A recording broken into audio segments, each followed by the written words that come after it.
4 títulos mundiales no han sido suficientes para que Max Verstappen se convierta en una de las máximas leyendas de la Fórmula 1. And yeah, it's of course an amazing feeling, coming back here as a world champion.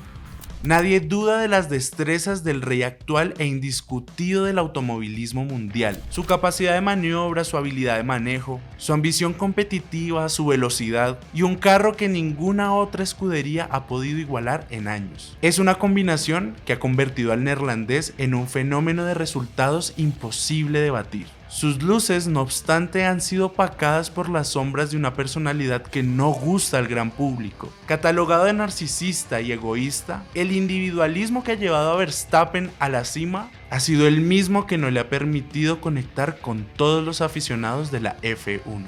Aunque sus vitrinas ya tengan los mismos trofeos que otros íconos del campeonato mundial de constructores, como Alain Prost o Sebastian Vettel, el neerlandés no ha tenido el mismo impacto que esos pilotos. Ni qué decir del rey que él depuso, Lewis Hamilton, dueño de 7 coronas y a la vez del corazón de la mayoría de los aficionados del deporte motor más popular del planeta. Max Verstappen aspira por sus números a alcanzar las gestas de los más grandes corredores, como Michael Schumacher o Juan Manuel Fangio. Sin embargo, aunque ya superó los 3 títulos de Ayrton Senna, su influencia ha sido muchísimo menor que la del histórico piloto brasileño.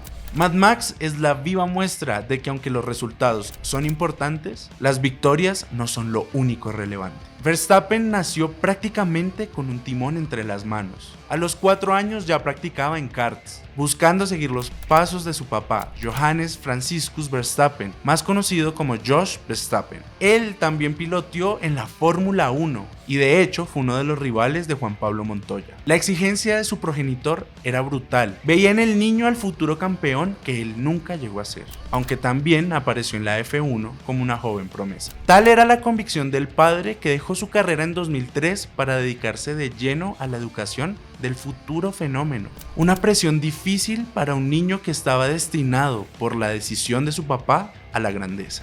Jos Verstappen, que se divorció de la mamá de Max en 2008 acusado de violencia de género, fue crudo en la crianza del nuevo piloto. Son conocidos los episodios de violencia física que tuvo el padre contra su hijo, según lo han revelado ambos en entrevistas. Cuando Max fallaba, así fuera en público, en frente de los mecánicos del equipo, su padre solía reprimirlo pegándole cachetadas. Hubo episodios también de resistencia física extrema. En una entrevista, ambos recordaron una anécdota, cuando lo hizo conducir su kart en pleno invierno. En medio del frío, el cuerpo apenas le permitía moverse, pero su papá lo obligó a entrenar durante horas. Jos presionaba a Max en todos los aspectos. Desde que era un niño lo obligaba a analizar datos constantemente y a entender su vehículo. Solía pedirle que analizara minuciosamente los cambios en su vehículo, a menudo sin decirle qué había modificado, forzándolo a sentir los ajustes y la presión al límite. Su enfoque severo y dominante, lejos de ser pedagógico, buscaba un rendimiento excepcional mediante una crianza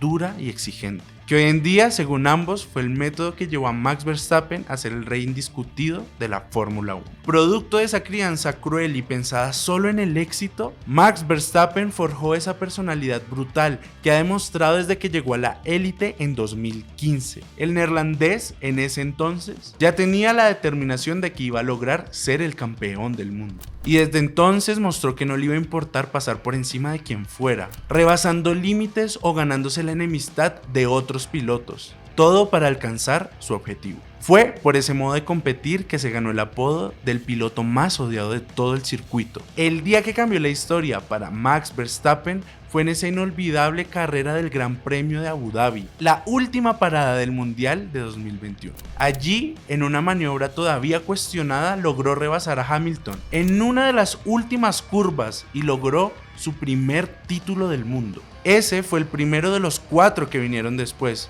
pero fue el único realmente competido. Verstappen sigue escribiendo sin rivales a su altura su leyenda, que es indiscutida desde los resultados. Sin embargo, todavía está muy lejos de los máximos nombres del gran plano del automovilismo mundial, esos íconos que marcaron generaciones enteras.